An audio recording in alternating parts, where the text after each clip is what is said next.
hold on that. We're going to talk about the fact that, about Gen Z not wanting suffering, because it's a very serious issue right now. And it's everywhere. People are talking about it on social media. How Gen Z will say, I'm not going to come to work. Or why? My mental health. Shattered. I'm trying to protect my mental health at this point. Exactly. It's giving shattered. All these, I think, it's more or less like, it feels like people, in this generation, even some millennials, are starting to not take the whole work thing as seriously as, people from before took it, generations before, took the whole work thing. It's like, it's not that deep anymore. Yeah, it's opened. Yes. Like, I was saying that I'm sure my mom's salary as maybe like 5 years ago is what I'm probably earning at the age of 23. You understand what I mean? So it will give shattered. Hold on the shattered thing. But the thing is, in that time, the money had way more value than now. Even no matter the kind of value it had then, you cannot compare. I'm saying that these people are going all out to ensure that they have a good future, regardless of the government. Regardless of whatever they studied in school or regardless of whatever they finished in school with. They are being so deliberate about like the kind of passion I see Gen Z, because I'm Gen Z, right? Kind of passion I see them put is very unwavering. Like it's almost like it's intense. Like you can almost feel it. They're saying, I'm not going to do a government job. This is not to shake. My parents are government workers. It's not to do any, like I don't want to do it, because why would I sit from morning till evening and earn this total amount at the end of the month when I can go into content creation and have multiple, all these millennials now, all this older generation, you see them going into YouTube, having their 9 to 5 and doing a whole lot of things just to make more money. So things are harder and you have to grind harder, to match that lifestyle. Wow, there's a lot that you've said, honestly, because you said something, you talked about toxic workspaces, so people can escape from toxic workspaces. And you said, you gave an example of how Google is your boss because you're a YouTuber. What's that work relationship like? Working for a boss that is not, the conventional way still. You're not going to the office to report to this boss, but somehow you work for them because you create for them. What's it really like? Girl, did you see my Dirty December package? Google spoiled me. I'm not going to lie. They have the structures in place that is really amazing and mind-blowing. Almost like everybody's somebody. They are sending me packages like consecutively, like 4 days. And I'm like on 1.5K subscribers. How much more people that are now giving them more money? Like, it's almost like they're just too thoughtful. Google is an organization that if they call me and say, I want you to work with me for like 100 years, I will not flinch. I'll be like, let's go. The interaction between the boss and the employee, or the employer and the employee, is an amazing one to see. They don't have very strict rules as long as you're following their guidelines. And the fact that they're not all up in your face, you know what I mean? That's the thing. So they're not So you get to create your content however you want it, whenever you want it. I mean, I love the freedom. You obviously don't get micromanaged when you're working with them. Yeah. But I like also the fact that, the structure is one that, is like, it's a partnership more than an employer. Yes. And at the end of the day, there's still the benefits where they still take care of you like you're an employer, and they still treat you like a partner. When profit comes, the profit is shared. So I think this is really amazing. And they're not jealous, because from YouTube you can get like 5 other different jobs, and they're like, okay, cool. If you need partners, they have like a thing where if you have people collaborating with you, you can even now include them. You won't get away with regular 9 to 5 that you're saying, oh, you're working with us and you're doing this other thing. So they're not jealous. They're very cool when it comes to you having external work relationship. Work relationship. Okay, so that's just amazing. But if you look at it, in this way, if you were to be in some parts of Africa, or you were to, be in Nigeria just working, some people will never have had that experience with what it's like to work with, let me say for instance, an international company. Okay. Do you understand what I mean?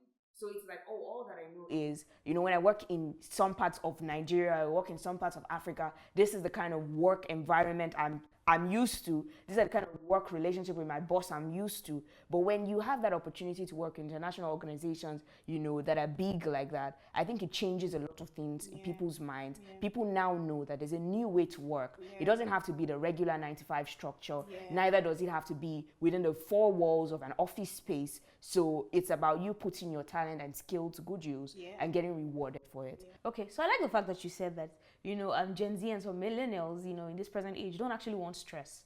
They don't want to do for some people, they interpret it as they don't want to do the hard work. They just want, this work that looks sort of easier, or the one that, brings a lot of, remuneration quicker. You understand what I'm trying to say? Yeah, I feel you. So now the thing is, with this rise of unconventional job types, that is, happening currently, do you think there's any problem? Do you think there will be a time when people go to the hospital and they're like, there's no doctor because doctors are getting scarce? Let's remember that, the nature of the medical practice is one that is very critical. Let's, talk about law as well. I know that in this part of the world, we have a very high population of young people. So, but do you envision a time when it could be a problem that these core practice, these core careers that, it seems that people are moving away from, there could be a problem where people walk into the hospital one day and then there's no doctor because the doctor is probably creating content?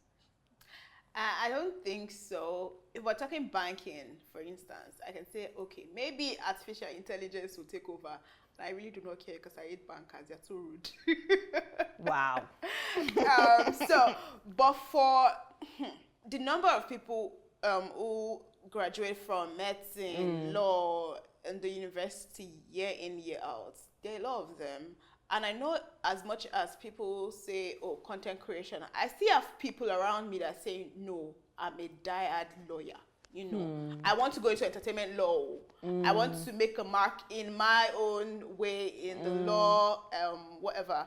But I know some people that are still doing that. But I wouldn't say, I think if anything, there will be technology in medicine, technology in law, as opposed to the regular way things are being done. So we can have a situation, I envision that maybe like in the next 10 years, we'll have a situation whereby lawyers don't even have to be present in the courts. So they're sending videotapes and they're just sending themselves recording whatever. But they're probably doing it digitally. Do you understand what I Zoom mean? or something. I mean, if there's anything the coronavirus taught us, like anything can be done digitally. So I do not think that they will now be like, hey, oh, there are no lawyers.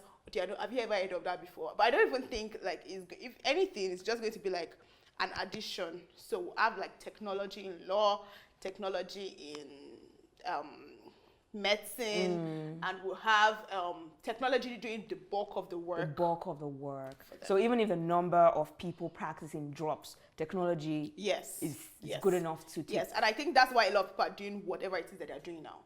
So we do not have to. The problem with us here in Nigeria is that we are used to. We have a mentality that we do not want to change, right? So in the States, they're very quick to embrace change. But Nigeria, it will take a while before we see those changes. Because if you go to India, for example, where the hub of technology, you see there's certain things that have changed. They've gone past, like our medical sector here in Nigeria, they've gone past it.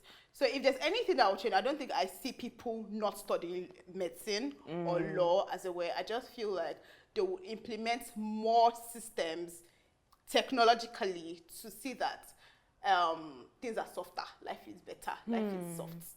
Really. Okay, that's a very, amazing response, that there are people who would still go study these core courses because they actually have genuine interest, and at the end of the day, they'll finish and still practice. But let's talk about the multitude of people who will still see, going in with this kind of courses only to come out, some spending even as much as 7 years, and then they come out and then they're doing something entirely different. Now, a lot of times, most times, don't you think this is a waste of time? Because sometimes these people are not learning this skill that they actually want to build a career around. They're just focusing on, let's say, for example, medicine. And then they get out and they're like, it's not the medicine for me. They drop the certificate and they start trying to find something else to do. So what do you think about, that? Do you think it's a waste of time? Do you think people should just not bother? Does that sound like a waste of time? Yes, it does sound like a waste of time. It is a waste of time. You see a lot of YouTubers, the Maume, and even normal content creators say things like, oh, if I had known that, okay, so how YouTube came to Nigeria, or how content creation came to Nigeria, so it was not very popular till the likes of Toke, Dima started doing things, and now like they paved the way for us. So you see them say things like, oh, well, instead of going to the university and even having a master's degree in business, they would rather have studied maybe editing, videography or something, because it's now very much related to whatever it is that they're doing now. But you know how they say, no, not all knowledge is lost and everything. I feel like there are some courses that are very universal. Courses like a business, you know. No matter the occupation you're doing or whatever it is that you're involved in, you would always need to calculate money, because that's very important. You always need to do cost price, selling price, and all of that. And all that. So there are some courses that are universal. No matter what you studied in the uni, it's still very much applicable in the real world. So those kind of people, I would not exactly say they wasted their time, but I feel like there should be like a reorientation. You shouldn't enter a university unsure of what you're doing. You shouldn't enter the university not having a clear, it may not be clear, it can still be blurry, but having okay, so once I'm entering, this is what I want to do in my life. There should be that knowing, except on rare occasions where people just say, okay, I wanted to do this, that maybe there's like a force that says, okay, don't do this anymore. You know what I mean? So there could be that, but I feel like people should have an orientation as to what they want to do before they go in. Yes, I remember one of my friends, she had failed JAMB like 4 times. We finished high school together, went to high school together. And like the 5th year, I'm just done. I'm not a mommy, but I'm just done. I'm like, if you have interest in sewing, right, why not just go abroad? Because I know our parents had the ability to. They're financially okay. So why can't you just go abroad and study how to sew? The arts, the of sewing, and just come to Nigeria and be better for it. Why must you go to university and go and study public administration? I don't get it. Like, why? Like, I'm like, this is your 4th year now. You're trying to get into law. You finish law, and then now you're saying you don't want to be. You will practice, oh. Practice. So I feel like people should just have a, maybe not so clear, but have an idea of whatever it is that they want to do. Me, for example, I knew that I've always said I wanted to become a media personality from when I was born, literally. Wow. So you're one of those who had this clear Yes. I went to Obafemi Awolowo University. We didn't have mass communication there, but we had English, and that was like very close. I went there, and on the side, I was doing my thing, radio shows, being everywhere, auditioning for things that are like very closely related to what I wanted to do at that time. I knew that this is what I wanted to do. Now that I'm into content creation, there is still a relationship, a link between what I wanted to do then and what I'm doing now. And voila. Yeah. Okay, so from what I picked from a lot of the things that you've said, one of them that stood out for me was the fact that it's very important, you know, for people to understand that reorientation, that education is not just about doing certain courses. Some people can go for vocational training. True.